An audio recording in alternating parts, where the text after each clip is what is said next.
아멘. 글을 하나 봅니다. 행복이란 고난의 무게를 들어올리는 힘을 말한다. 사랑한다는 것은 고난을 받아들이는 것이다.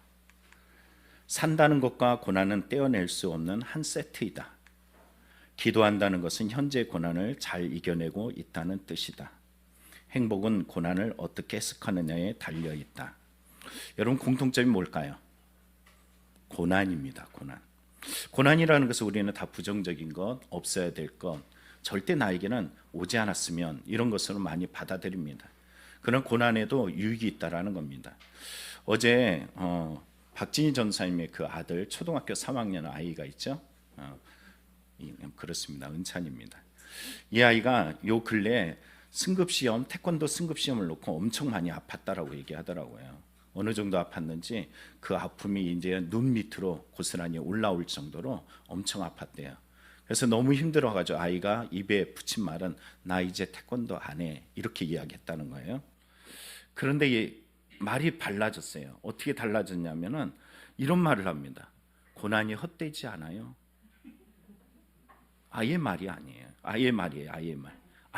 정말로 얘가 아이 입술에서 이런 말을 할 수 있을까? 고난이 헛되지 않는다. 결국 정말로 이 시간들을 통하여서 태권도 안 한다는 애가 태권도를 계속하겠다 그러고 제 앞에서 막 태권도를 하고 막 이러고 있습니다. 왜 그럴까요? 얘가 너무 아파서 그럴까? 배웠다라는 거예요. 고난을 통해서 뭔가를 배웠다라는 것입니다. 그런데 제가 여러분들에게 고난을 이야기했지만 고난이 그다지 쉬운 것은 아닙니다.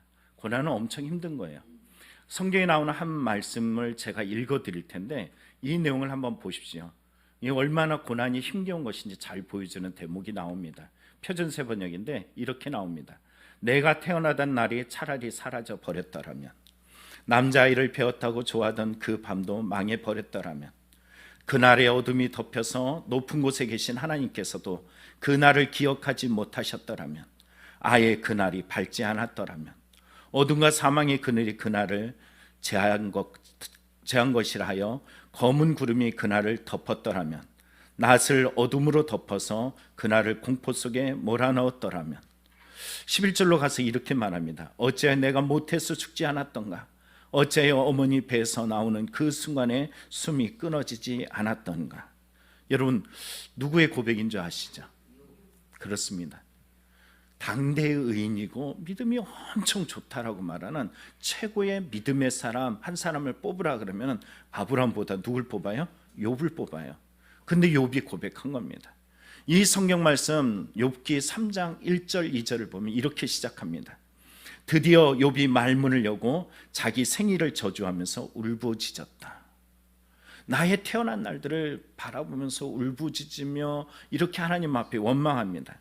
그 내용을 몇 가지로 한번 단축할 만한 내용들이 그 3장 안에 담겨져 있는데 이렇게 말해요. 어찌하여 하나님은 고난당하는 자들을 태어나게 하셔서 빛을 보게 하시고 이렇게 쓰디신 인생을 살아가는 자들에게 생명을 주시는가? 무슨 말일까요? 여러분, 여기에 보면은 생명을 주신 것에 대한 탄식하는 내용을 담고 있습니다. 그 다음 절 21절을 보면 이런 사람들은 죽기를 기다려도 죽음이 찾아와 주지 않는다.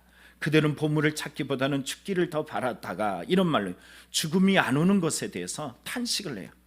또 보기를 무덤이라도 찾으면 기뻐서 어쩔 줄 모르는데 하면서 무덤에 대한 간절함을 표현하고 있습니다. 또 다음 절을 보면 어째 하나님은 길 잃은 사람을 붙잡아 놓으시고 사방으로 길을 막으시는가 하면서 살아있는 것에 대해서 하나님께 반감을 드러내고 있습니다. 근데 여러분, 성경을 보면 욥의 이야기뿐만이 아니라 수많은 고난의 이야기가 담겨져 있습니다. 여러분, 이 고난들이 우리가 생각할 때는 야, 고난이 안 왔으면 좋겠어. 우린 고난을 맞닥뜨렸을 때 결국 입술을 열어서 나오는 말들을 보면은 그때때마다 부정적이고 원망스럽고 자기의 삶에 대한 이 회의적인 모습을 드러냅니다. 그러나 여러분, 성경을 보시죠. 아브라함의 고난을 보세요. 하란 땅에서 가장 당시 시대 때 발전하고 안락한 곳에 살 수 있었던 것을 하나님께서는 그에게 찾아가셨어요. 어디로 찾아가셨냐면 그의 가장 약점인 생명이 없다라는 거예요. 그리고 그를 이끌으셔서 가나안 땅으로 인도해 주셨어요. 왜 인도하셨을까요? 생명이 없는 가정에 하나님께서 생명을 주시고자 고난의 길로 인도하셨다라는 것입니다. 여러분, 선지자들을 구약에 보면 어마어마하게 하나님 보내셔요. 여러분, 선지자들이 나아가는 발걸음에 보면 어떤 일이 있냐면 고난이 기다려요. 심지어는 고통이 있고 심지어는 죽음에 이르는 이런 엄청난 일들이 그들에게 있습니다. 그럼에도 불구하고 그 길을 마다하지 않고 그곳을 가는 선지자들을 우리는 사명이라고 말하는데, 왜 도대체 그 길을 가느냐 하면 하나님께서 이 죽음의 길을 생명의 길로 바꿔놓으시는 것을 알고 있기 때문이라는 것입니다. 오늘 우리도 생명의 길을 간다라고 이야기할 때 고난을 통하여서 하나님은 생명으로 인도하신다는 것입니다. 곧 고난은 생명의 길이라는 거예요. 여러분, 한국 사회, 여러분, 세계가 지금 주목하는 내용 중에 하나가 인구 절벽이라는 거죠. 다음 세대를 우리는 장담할 수 없는 나라가 되어져 버렸어요. 이 나라에 지금 이미 노인 세대가 더 점점점 많아지게 되어지고, 이제는 우리가 어떻게 살아갈까 염려하는 것을 세계 이 사회학자들은 말합니다. 세계에서 가장 먼저 사라질 나라 1위를 뽑아봐라. 누구? 한국. 누구의 나라예요? 저와 여러분이 살고 있는 이 땅, 이곳을 말합니다. 뉴욕타임즈에서는 어떤 이야기를 합니까? 이렇게 이야기해요. 한국의 국방이 북한을 능가하는데 이 한국을 이대로 내버려두면 어떤 일인데요? 방위의 위기에 처하게 된다는 겁니다. 이유는 뭘까요? 인구 절벽이라는 거죠. 군인이 없는데 누구와 맞서 싸우겠냐라는 거예요. 여러분, 성경 속에 나타난 이야기를 우리가 생각하기도 전에 우리나라의 현실을 바라보면서 우리는 참 안타깝다라고 이야기해요. 요즘 잘 듣는 말이 있어요. 아이들을 보면 어린아이네. 여러분, 우리가 언제 어린아이를 보면서 어린아이네 이런 얘기를 했습니까? 아이들의 모습을 보기가 참 어려운 시대가 되었습니다. 여러분, 이것을 우리는 말해요. 정부 탓이다. 그렇습니다. 정부 탓이에요. 사회의 시스템적인 문제다? 그렇습니다. 맞습니다. 그런데 그 이면 속에 보면은 한 가지 여러분 간과하지 못하는 것이 있어요. 아이를 낳는 것은 정부의 또 사회적 시스템 속에 고통과 괴로움이 있기 때문에 나는 이것을, 아이를 탄생시킨 거, 아이를 낳는 일들을 우린 거부하겠어? 이 말은 곧 고난을 외면하겠다라는 말이에요. 이 고난의 외면이 결국 국가적 위기, 또 사회적 위기, 우리들의 소망에 대한, 미래에 대한 위기로 이어지는 것을 보게 됩니다. 고난이 싫어요, 절대 받아들일 수 없습니다 라는 말은 결국 어떤 말일까요? 우리의 미래를 포기하겠습니다. 나의 생명을 포기하겠습니다. 국가의 안녕을 포기하겠습니다. 이 말과 동등하게 되었습니다. 고난이라는 것은 내가 살아감에 있어서 선택이 아니라 필수라는 것이 당연히 그 안에 있는 것입니다. 분명히 고난을 좋아하는 사람은 없을 것입니다. 나 고난 좋습니다. 한번 손 들어 보시죠. 아멘 하고 나오는 사람은 여기 있을 뿐이 아니에요. 뭔가 그에게는 치료가 필요한 부분이 됩니다. 욥처럼 고난은 매우 힘든 거예요. 보통 힘든 것이 아닙니다. 이 고난은 피해갈 수 있다 없다? 삶의 일부분이에요. 삶이란 말이에요. 삶. 고난이라는 것은 절대 떼어낼 수 없는 것입니다. 그러면 어떻게 되느냐면 고난을 잘 해석하는 것이 중요합니다. 고난을 받아들이지 않겠어. 나는 편안한 것, 딱딱하지 않고 쉬운 것, 달달한 인생만 살아갈 거야. 여러분, 성경은 이런 사람을 뭐라고 이야기할까요? 어른아이. 우리 상담학에서는 성인아이 이렇게 말합니다. 다 잘한 것 같은데 결국은 아이와 같다라는 거예요. 그래서 히브리서에 이렇게 말하죠. 때가 오래되었으므로 너희가 마땅히 선생이 되었을 터인데 너희가 다시 하나님의 말씀의 초보에 대하여 누구에게 가르침을 받아야 할 처지니 단단한 음식은 못 먹고 젖이나 먹어야 할 자가 되었도다. 이는 젖을 먹는 자마다 어린아이니 의의 말씀을 경험하지 못한 자요 단단한 음식은 장성한 자의 것이니 그들은 지각을 사용함으로 연단을 받아 선악을 분별하는 자들이니라. 여러분, 시편 기자를 보면 오늘 119편에 이런 말씀을 합니다. 주의 손이 나를 만들고 세우셨사오니 내가 깨달아 주의 계명들을 배우게 하소서. 고난에 처해 있는데 뭐라고 이야기해요? 지금 이 고난의 현장을 표현하기를 이렇게 해석해요. 주의 손이 나를 뭐 하신다? 만들고 계신다. 여러분, 항아리를 제조하듯이, 빚어가듯이, 오늘 우리의 삶에 도자기를 빚듯이 하나님께서 나의 삶을 빚어가시는 시간, 만들어가시는 시간이 고난이라고 말하는 거예요. 여러분, 이 사람에게 고난은 부정적일까요? 아니면 하나님의 생명을 움트게 하는, 넣어놓는 복된 시간일까요? 여러분, 우리의 믿음의 사람들이라 해서 고난을 비껴나갈 수 있을까요? 없습니다. 성경에 보면 신앙이 좋고 꿈까지 가진 요셉이란 인물이 나오죠. 그의 모습을 보면 우리가 창세기 37장에 나타난 요셉을 보면서 형들의 반응이 가히 이상하지 않아요. 아버지에게 특별한 사랑을 받잖아요. 신앙이 있고 꿈을 넣어준데 이해가 안 되는 이유가 있어요. 뭐냐면은 하나님이 왜 저렇게 이상한 아이, 그러니까 자기밖에 모르는 아이, 형들을 다 일러바치는 성숙하지 못한 이런 아이를 꿈을 줬을까라는 이런 의문을 품게 됩니다. 그런데 여러분, 이러한 비성숙했던, 미성숙했던 이런 요셉이 고난의 강을 건너가면서 어떻게 변화되죠? 보디발의 집에 가서 노예로 전락했음에도 불구하고 그곳에서 하나님이 역사하시고 살아있는 형통한 삶을 살아갑니다. 그에게 누명을 쓰고 감옥에 가는 인생의 저 바닥을 침에도 불구하고 그 자리에서 무너지는 인생이 아니라 사람들에게 영향력 있고 꿈을 가져다주고 하나님의 생명을 가져다주는 복 있는 삶을 살아가게 됩니다. 그래서 성경은 39장에 형통이란 단어로 기록하고 있습니다.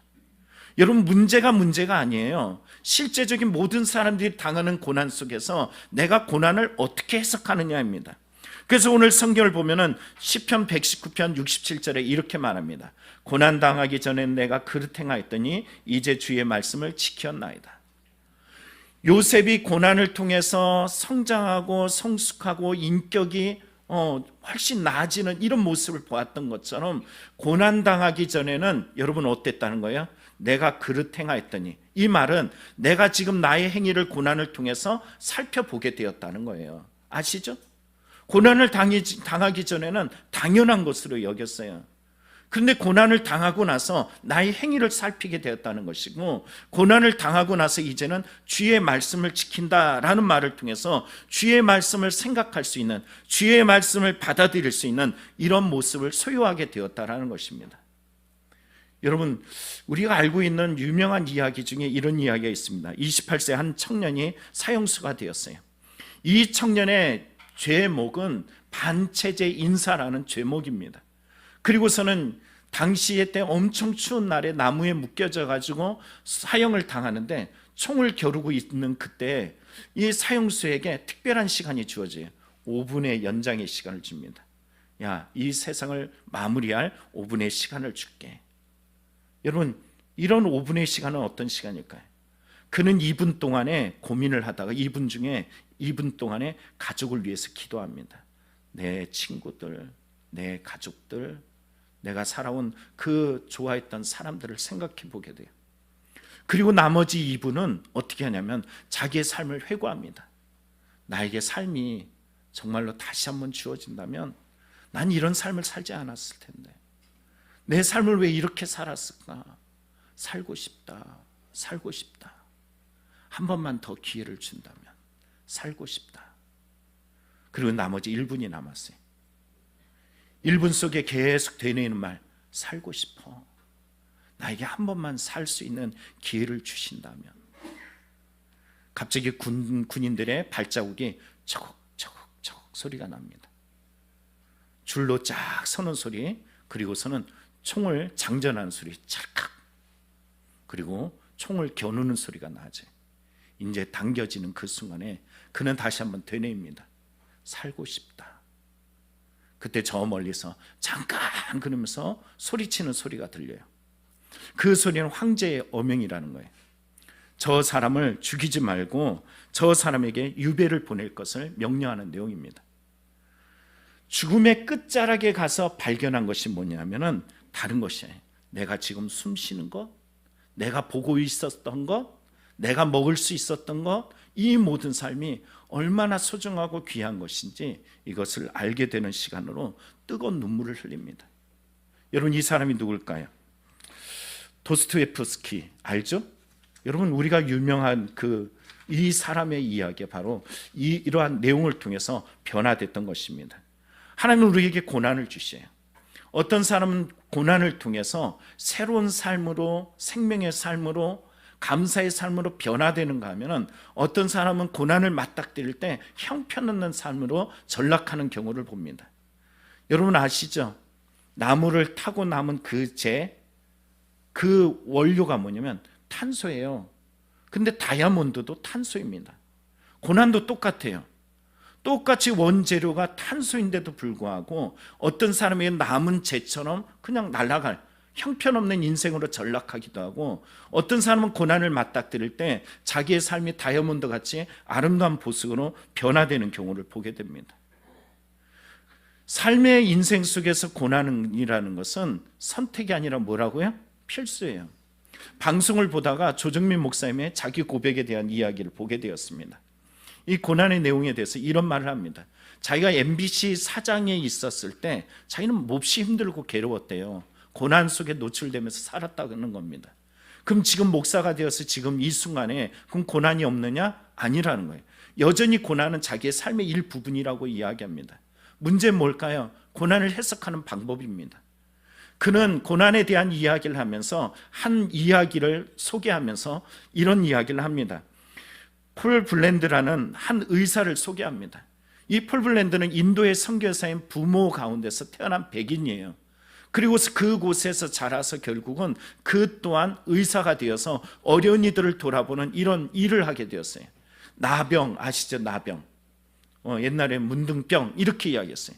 코가 흘러내리고 눈이 흘러내리고 못이 박혀도 그게 아픔인지 고통인지 모르는 이 엄청난 이 힘겨운 일이 바로 나병이라는 거예요. 옛날엔 저주라고 생각했어요. 이 나병촌에서 나병은 또 따로 두기도 합니다. 근데 나병을 치료하면서 그에게 두려움이 생겼대요. 어떤 두려움이냐면은 이런 두려움이에요. 내가 나병에 걸리면 어쩌지? 이러다 나병에 걸리면 큰일 나는데. 어느 날 집으로 딱 들어왔는데 아내가 말을 해요. 여보, 당신 왜 신을 안 벗었어? 그는 깜짝 놀라가지고 문을 닫고 자기 방에 들어가서 밤새도록 눈물로 기도합니다. 하나님, 하나님 그러면서 간절히 기도하는데 그 기도의 내용이 뭔지 아세요? 이겁니다. 하나님, 고통이란 감각을 돌려주십시오. 나에게 고통을 돌려주십시오. 가장 절박한 기도는 자기가 고통을 잃을까 봐 두려운 거예요. 자기의 발 뒤꿈치를 바늘로 찔러고 피가 나는데 아무런 고통이 없어요. 그 고통의 순간을 보내면서 하나님, 이 고통을 나에게 돌려주십시오. 고통을 돌려주십시오. 한센병의 특징이 뭔지 아시죠? 고통이 없다라는 거예요. 여러분, 간의 병이 왜 말없는 장기라고 이야기해? 고통이 없어요. 우리의 삶의 고통, 고난, 문제 이런 것들이 있다라는 것은 곧 내가 살아있다라는 것입니다. 조정민 목사님은 이걸 깨달았다라고 이야기해요. 생명의 현상이구나. 고통은 생명의 현상이구나. 내가 살아있구나. 도스토옙스키가 말하기를 고난을 통해서 자신의 삶의 소중함, 오늘이란 위대한 특별한 눈물을 흘려내는 시간들로 만들어냈어요. 성경도 하나님께서는 고난을 통해서 우리에게 생명을 주십니다. 시편 119편에 이렇게 말해요. 고난당하는 것이 내게 유익이라 이로 말미암아 내가 주의 율례들을 배우게 되었나이다.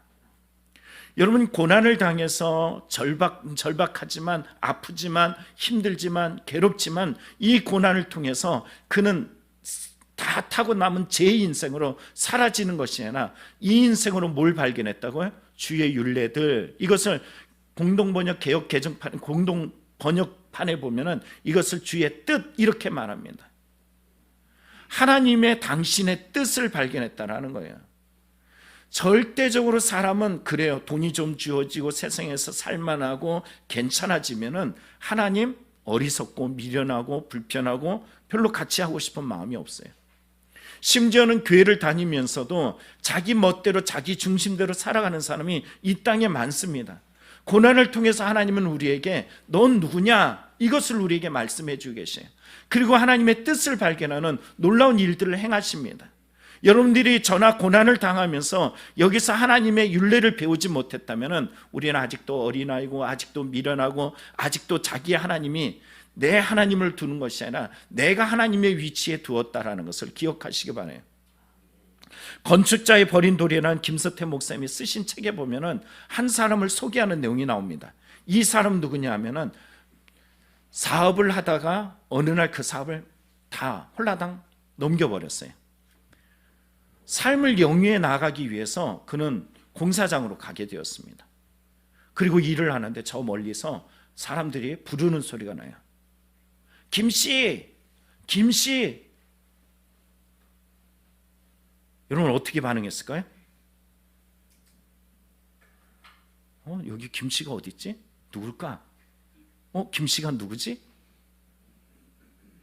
그때 이 사람이 깨닫게 되었대요. 김 사장, 김 사장, 이 얘기만 들었고 자기는 김 사장인 줄 알았대요.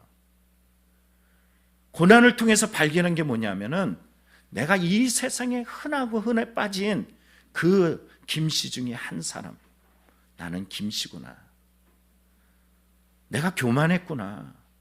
내가 하나님을 믿는다라고 이야기하면서 엄청 교만하게 살았구나. 이것을 깨닫게 되었다라고 이야기해요.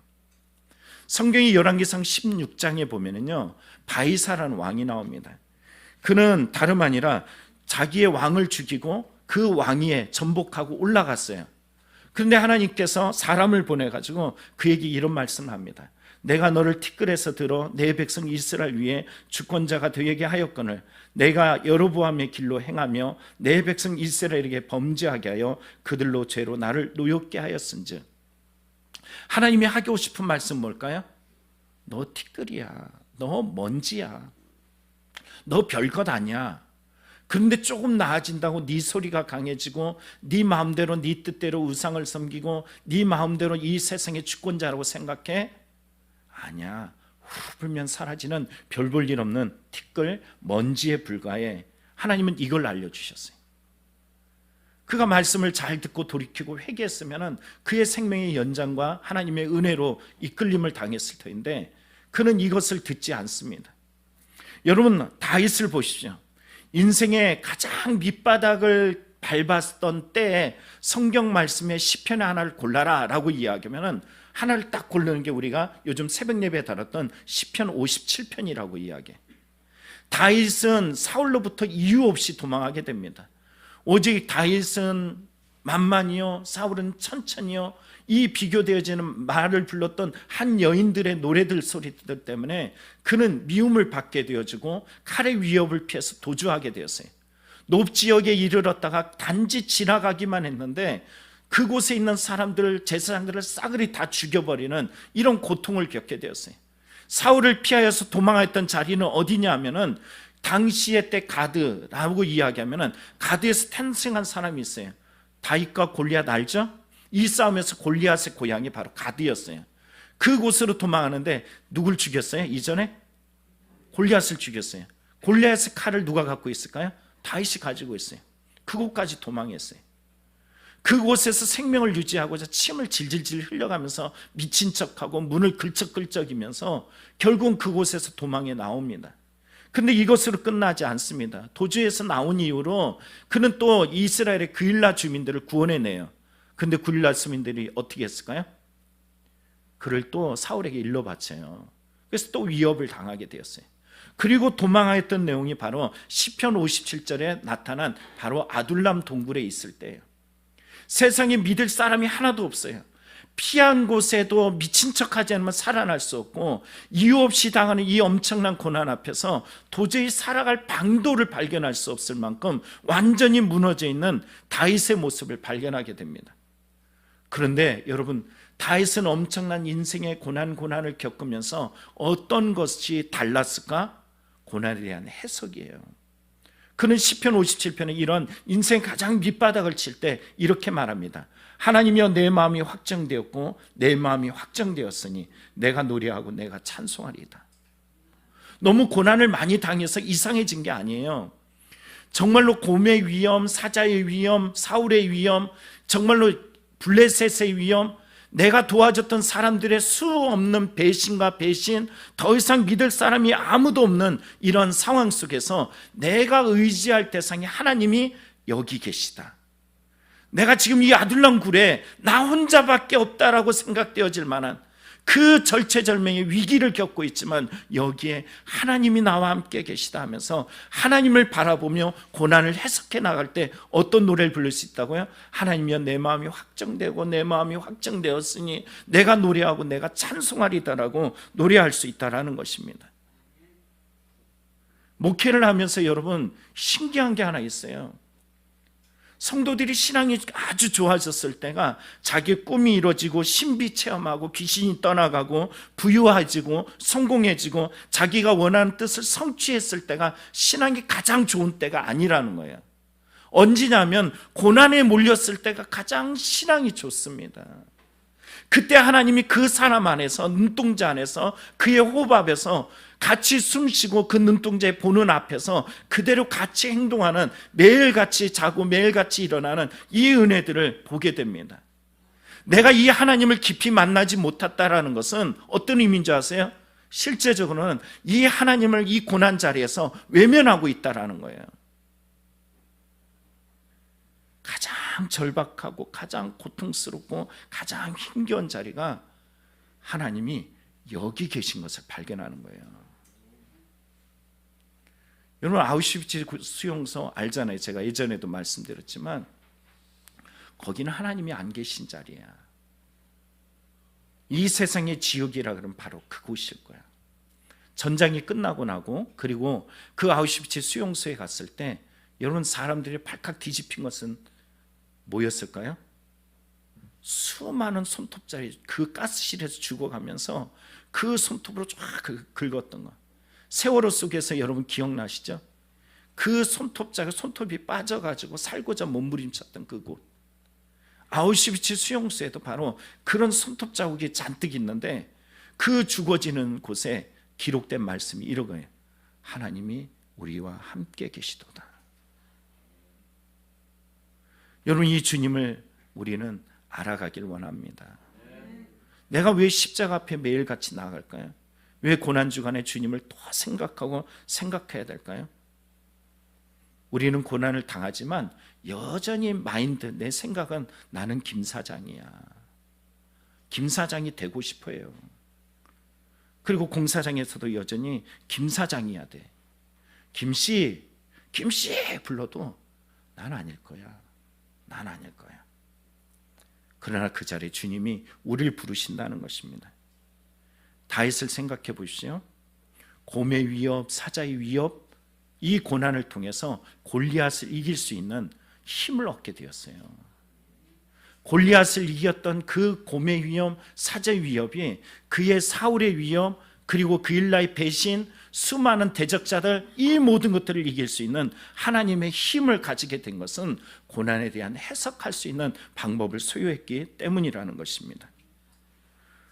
오늘 이 땅에 살아가면서 수많은 사람들이 고난을 맞닥뜨립니다. 근데 고난에서 왜 그렇게 무너지느냐?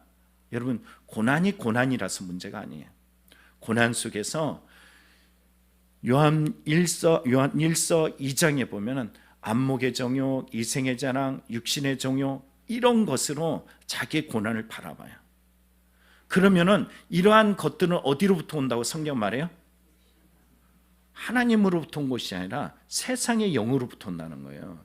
이 세상의 영으로부터 오는 이것을 가지면 어떻게 되는지 우리는 사울 왕을 통해서 발견합니다. 자기가 왕이야.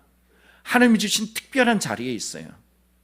그런데 불구하고 그 자리에서 자기는 왕이 아니라 왕의 자리를 뺏길까 봐 전전긍긍하고 그곳에서 열등감에 사로잡히고 그곳에서 질투하고 그곳에서 감사로 살아야 되지 못하고 자기의 인생을 다윗을 쫓는 인생으로 허비하며 보내는 것을 보게 되죠. 오늘 이렇게 주 앞에 나온 여러분들, 오늘 인생의 고난을 맞닥뜨릴 때 여러분 고난을 잘 해석해 나가는 믿음의 성도들이 되기를 간절히 축원합니다. 성경을 읽다 보니까는 도망자 세 사람이 공통점이 있더라고요. 도망이라는 말은 어떤 말일까요? 고난이라는 거예요. 모세의 도망, 엘리야의 도망, 다윗의 도망. 여러분 보시죠. 그런데 이 세 사람의 도망이 도망으로 그냥 끝나지 않습니다. 도망의 현장에서 어떻게 해요?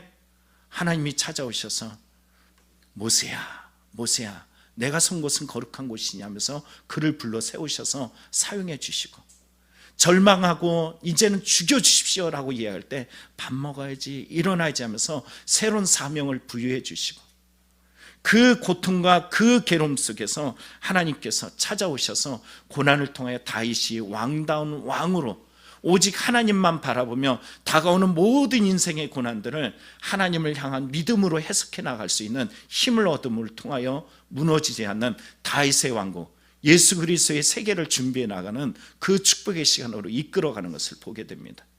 오늘 우리도 마찬가지입니다. 여러분, 고난이 있죠? 고난은 절대 반갑지 않습니다. 그러나 고난은 뭘까요?